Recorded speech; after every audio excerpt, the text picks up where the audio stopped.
绿带红色的消防车体对应绿色的草坪，佮配上警示灯，相当显白。其中这台造价爱2700万的分推车，会当有30公尺悬，就是因应高楼的火警，甲旧的比较起来，增加真侪安全管控，同时会当集中火线精准来拍火。假设我要到7楼的布线的话，可能我不用路试爬到7楼这样子，它可以升到七楼，然后接着管线、水线进入，到时候可以从7楼那边直接进入了。对，安全多了，安全很多。对，然后也相对消防员的体力的部分可以减少很多。对。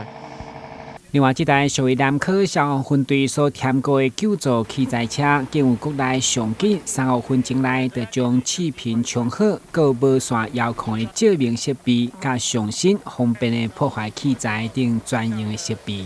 这台车上也配备了一些小型的电动的破坏器材。那如果在一些局限空间，我们拿起这些小型的电动器材来做破坏，也会比较好操作这样子。那还有我们车上有配备了就是空气瓶的灌充机。那这台灌充机的灌充速率不很好，然后有3.5分钟就可以把一支气瓶灌满这样子。那最后还有在后方有配备一个吊臂。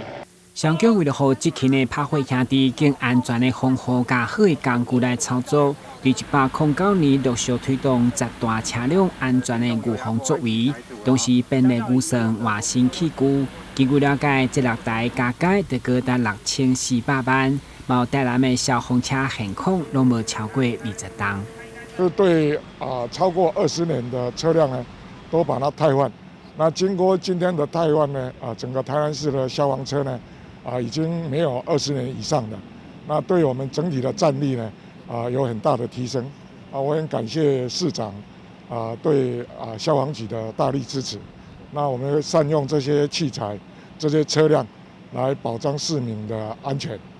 市长委托为了鼓励消防人员嘛了解安全加配备同齐升级的消防车辆，特别校长关心第一，同时登上分推车，感受快速升悬的救灾气氛，强调不断提升消防战力，就是保障市民生命财产安全。